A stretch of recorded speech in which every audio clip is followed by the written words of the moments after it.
In the year 2000, Six Flags Magic Mountain in Valencia, California announced X2, then known as X. This will be the world's first fourth dimension coaster. This coaster was ahead of its time, as it was not only the first coaster to flip riders on a horizontal axis, but it was also the first to have wing-style seating. Unfortunately, a series of problems early on ballooned the cost to over $40 million, even resulting the manufacturer, ArrowDynamics, to file for bankruptcy. But how did a prototype cause its manufacturer to go out of business? This is the story of X2.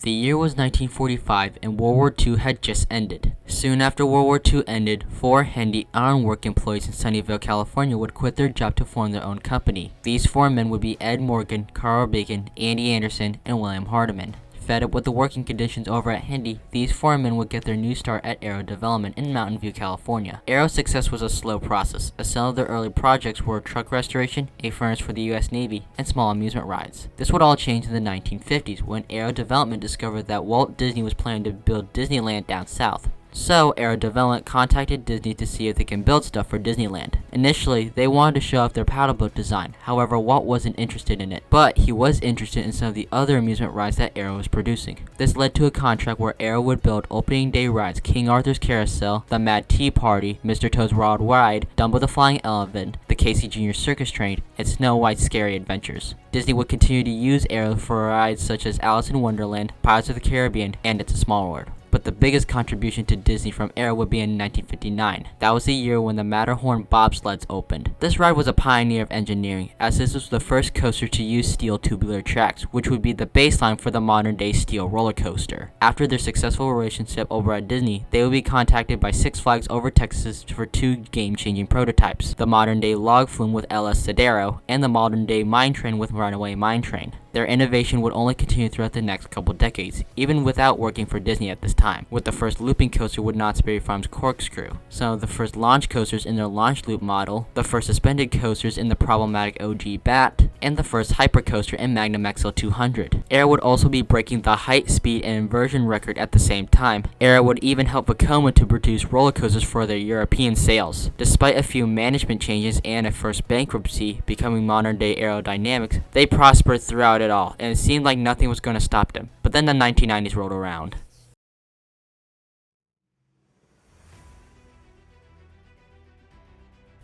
While ArrowDynamics enjoyed major success in the 1960s through the 1980s, the 90s would see a much tougher battle as more manufacturers emerged with newer and better designs. While Arrow had always had competition in the steel market from the likes of Schwarzkopf and Vekoma, there would be more competition than there was before. The most problematic manufacturers would be both Intamin and B&M. While Intamin has been around since Cedar Point's Junior Gemini in 1979, Intamin would come out as the mountain of innovation, coming out with new concepts like the inverted launch coaster, the LSM launch system, and their Giga coasters, and were built with higher quality than that of Arrow. B&M meanwhile was making high quality looping coasters that were far superior to Arrow's handmade coasters. This was especially the case for both their inverted coasters and sit-down loopers. This was due to B&M's precise computer design and manufacturing process, whereas Arrow's design was much more old school and built by hand, both in the design and building process. And we haven't even mentioned companies like Premier, Gerstlauer, Morgan, etc. With all these companies pumping out new models, Arrow had to come up with a new prototype to get back in the game. Luckily, they had a designer in mind in Alan Schilke. You may know him for his work with both RMC and SNS, but he actually got his start working for Arrow. He's the one to use computer-aided design at Arrow for both Roadrunner Express at Fiesta, Texas, and Tennessee Tornado at Dollywood. Both Arrow and Schilke got to work making a model that would be revolutionary. All they needed to do is find a buyer, and luckily for them, they found a buyer of a long-term relationship.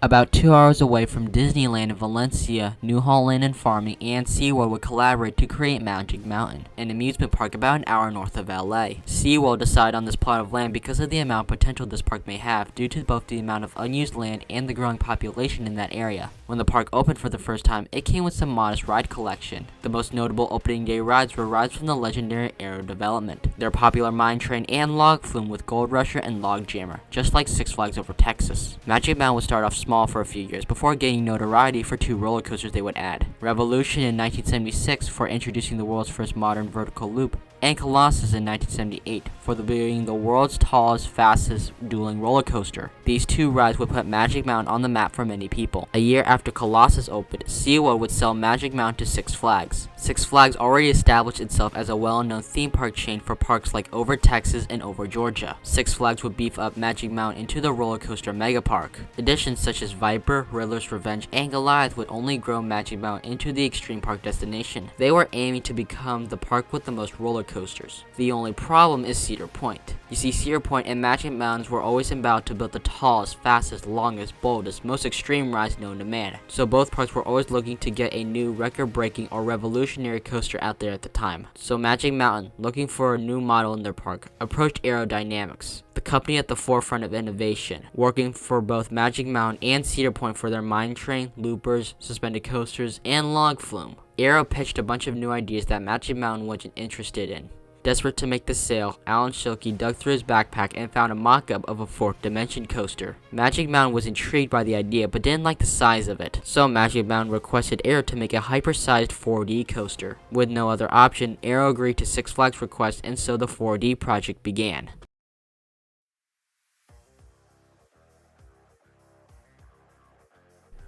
In 2000, Six Flags Magic Mountain announced 3 roller coasters. One would be a kiddie coaster named Goliath Jr. Another ride would be Deja Vu, a prototype Vekoma giant inverted boomerang. While this ride was already insane within itself, nothing would compare to X, the world's first 4th dimension coaster. How a 4th dimension coaster works is that the track would have 4 rails. The 2 inner rails would work like any other roller coaster, guiding the trains along the track and holding the weight of the trains. The 2 outer rails would guide wheels that hold a linear racking gear that passes through the ride's chassis. These rails vary in position to allow the gears to rotate the seats on the horizontal axis. This setup allows the coaster to have crazy maneuvers and face the riders in whatever it wants. Now, X was initially supposed to open in the summer of 2001. However, technical issues would delay the coaster into winter of 2002. When it finally opened in 2002, the cost for X skyrocketed to $45 million. You have to keep in mind that 4D coasters aren't cheap. This is because of the amount of steel used on the track along with the complexity of the trains. So X was already going to cost them an arm and a leg. But with this delay, this caused ArrowDynamics to lose millions of dollars and file for bankruptcy in December of 2001. What this is telling you is that Arrow didn't have enough money to pay all its bills, as X pretty much sucked all of Arrow's resources. On top of this, Six Flags would also sue Arrow for all the design problems with X and try to buy off the 4D plans, which Arrow rejected. The final nail in the coffin was when SNS Worldwide would purchase all the assets of Arrow, officially marking the end to a once successful company. As for X, while the ride did eventually open, X was a mechanical nightmare. While guests thought X was an insane and unbelievable experience, it saw itself close more often than not. The big culprit for all the downtime was the trains. The 4D trains on X were super heavy. This caused stress fractures all over the ride structures and trains. Adding to those issues, X's rotation wasn't spinning fluidly, leading to more damage in the structure. It also didn't help that X's own mechanical restraints would also jam often, leading to longer dispatches. Speaking of which, the dispatches were much slower than expected. The long dispatches from the complicated restraints combined with X most likely running one train caused the 3 to 5 hour long wait times on the daily. Magic Mountain would close X just a few months after it opened for some modifications. While X did reopen, it still suffered from tons of downtime. Not helping the case in Six Flags' favor was that the ride was also rough. This is for 2 reasons. The first is the wing style seating. This isn't a knock on X, as this is an issue on all wing coasters. If you ever ridden a B&M wing coaster, or even know your basic physics, you know that the further an object is from its still point, aka the backbone holding the piece up together, the bouncier it tends to be. The more jarring issue is the non-fluid rotation. Because the seat rotation at X isn't done smoothly, this causes riders to jostle around everywhere. It's also one of the contributing factors to X's stress fractures. With all this trouble running X, Magic Mountain knew they had to do something more severe than what they did in 2002. With unreliability in mind, Magic Mountain closed X in 2007 for an extensive refurbishment, and Six Flags would contact a manufacturer who had connections with Arrow.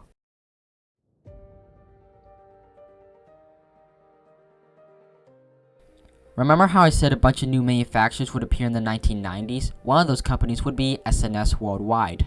Created by Stan Checketts and his wife, this company would get their initial start making trampoline and bungee jump equipment. In 1994, they would introduce a brand new drop tower model named the Space Shot and Turbo Drop. Unlike the drop towers made by Intamin that use cables, the Space Shot and Turbo Drop will use 4 tanks of compressed air. These tanks can be used to shoot up or down on the tower. The models were an instant success, with towers going to small parks like Canopy Lake Park to high-profile destinations like Knott's Berry Farm. After the success of their drop towers, S&S would flip the coaster world on its head by putting compressed air on roller coasters. More specifically, they would use a pneumatic air launch system to send a train on its course in a quicker acceleration. They would introduce this type of coaster as the Thrust Air 2000. It would be installed at 2 parks for the 2001 season, Hypersonic XLC at Kings Dominion and Dodonpa at Fuji-Q Highland. You might want to remember that park for later. While the Thrust Air coasters were a memorable experience, they were plagued by technical issues caused by both the launch and the trains. They both deserve a video of their own, as Hypersonic XLC closed after the 2007 season and the Dodonpa is currently sitting abandoned at this moment. The next year in 2002, S&S would be put in the spotlight for buying the assets of ArrowDynamics. Yes, the company that would absorb all the remains of Arrow, that was this manufacturer. With all of Arrow's resources now at S&S, they would be capable to produce not only Arrow's ride parts, but also some groundbreaking coasters. But we wouldn't see this until 2006. That is when S&S would reintroduce the 4th dimension concept for Fuji-Q Highland.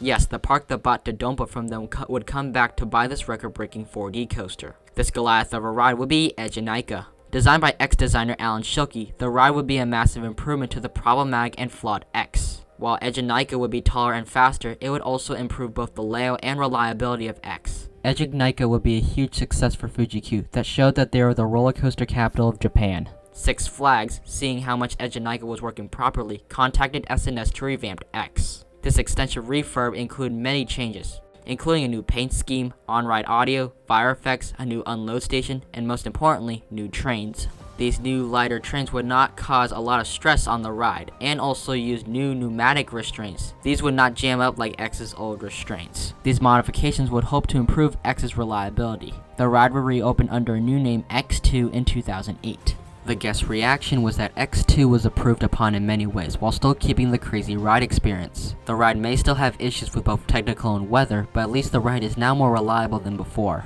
To understand the hype, let's dive deep into the layout. On most roller coasters, you dispatch out of the ride forwards. On X2, you're sent out backwards to make a U-turn and go up the 175-foot lift hill. It's very freaky because going up backwards, you're never going to know when you will drop. Once at the top, you make a small dip before descending 215 feet to the ground. At the same time, your seat will be rotating so that you'll be facing from the sky to the ground, hitting 76 miles per hour, and then flipping while you're dropping so that you'll be facing the sky when you hit the ground. This is why many people say the drop is insane. Following the psychotic drop is an inside raving turn to change your direction from backwards to forwards. Think of a raven turn as an Immelman or dive loop but without the twist at the top.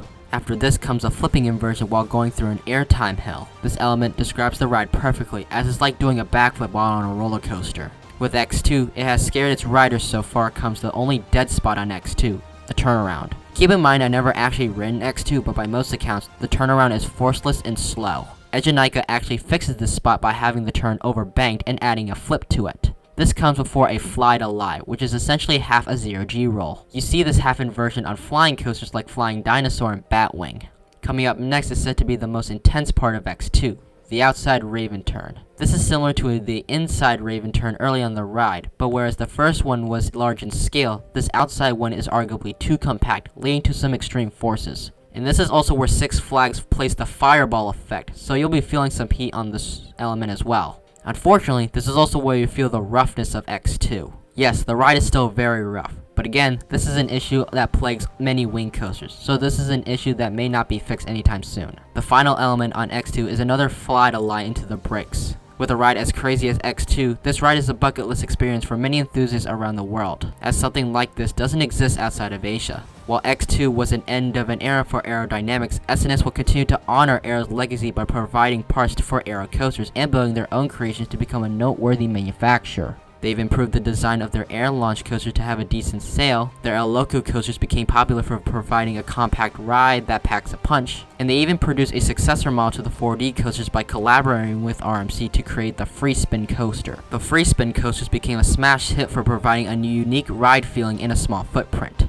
Alan Schilke would even become a part of SNS to help the design for their successful models and branching into RMCs. Vekoma would even honor aerodynamics by putting a modern twist on Arrow's old coaster models, most notably Lek Coaster in Legendia in Poland. Even though it's sad to see that Arrow is no longer around to produce coasters, at least they went out with a bang on this groundbreaking monster. Long live X2.